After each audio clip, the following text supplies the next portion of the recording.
د خیبر لوړو غرونو ته خلک باید د سیل لپاره ورشي، خو ځوانانو او زده کوونکو نن سبا غرونه د زده کړو مرکزونه ګرځولي دي. په دغو غرونو کې یو د خیبر باړې سیمه کې بیسې نومې غر هم شامل دی، چېرته چې د فاټا پوهنتون یو زده کوونکی بلال احمد هم آنلاین زده کړې ترسره کوي. دا غر چې کوم دی د خیبر ایجنسي د پېښور سره بلکې پی ډي اے سره ټچ یو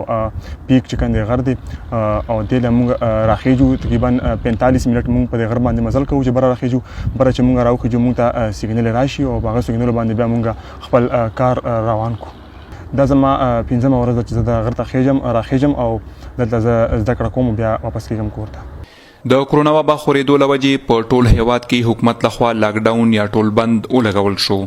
او د مارچ د میاشتې 14 نیټې نه تعلیمي ادارو تړلو اعلان وشو، خو د مئی میاشت په اخیرنۍ هفته یا اونۍ کې ځینې سرکاري او شخصي ادارو د آنلاین کلاسونو شروع کولو فیصله یا پریکړه وکړه. د خیبر باړې سیمې اوسیدونکی او د یو شخصي پوهنتون سرحد یونیورسټۍ زده کوونکی محمد معروف اپریدای هم د انټرنیټ نشټوالي له کبله کلاسونو دپاره د غره څوکې ته خیږي. لکه مونږ چې کم د اکثر له راشو دلته مونږ د اواز کلیر نه وي، مطلب مونږ په یو کلاس کې چې کم دی 3:49 ځلو پورې مونږ لاګین کیږو، مونږ سره نیټ مسله وي، وایس کلیر نه راځي، لاګ آوټ شو بیا لاړ شو انټري وکړو، خو مونږ بیا چې کم دی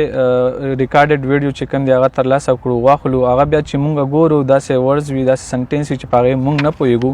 او ټیچرز ته چې مونږ ووایو هغه وایي چې دا د ایچ سی د طرفه ارینج شوي آنلاین کلاسز دي، زمونږ دغه دي چې مونږ کولی شو، نور زمونږ څه وس کې نشته. د قبایلي سیمو زده کوونکو د وینا تر مخه د آنلاین کلاسونو پیل کېدو سره او د انټرنیټ نشتوالي د لاسه به په زرګونو زده کوونکي د تعلیمي زده کړو نه استفاده ونه کړي. د خیبر پښتونخوا قبایلي سیمو زده کوونکو د دوی په سیمو کې انټرنیټ د نشتوالي په ضد په پیښور، قبایلي سیمو او اسلام آباد کې هم مظاهرې شروع کړي دي. خو د پیښور پوهنتون پولیټیکل ساينس څانګې زده کوونکی شفیع الله د کرونا وبا او نور ستونزو له وجې هره ورځ پیښور ته د انټرنیټ دپاره نشي تللی او کلاسونو ډېرې ورځې وشوې چې شروع دي، خو موږ تر اوسه پورې لکه خپل کوشش هم جاري ساتلی دی چې دا کلاسونه موږ څنګه کنټینیو کړو، کله ورته په دیوال کینو، کله ورته په ونه کې کینو، کله ورته د غره ته راوخیږو، نو موږ له انتهایي مشکلات د آنلاین کلاسونه اخیستلو کې به اوس کوشش وکړو کله یو ځای کې کنه کله بل ځای کې. یو ملګري راته وویل چې د کوم غر لمن د غره د چې کوم بره سر دی نو په دې کې نیټ ښه کار کوي، دلته چې راوختم نو ما موبایل آن کړو، چې څنګه ما آن کړو نو یو کلاس نیم مې واغستو خو په نیمه کې بیا ډراپ شو، هغه بیا هم صحیح کار نه کولو.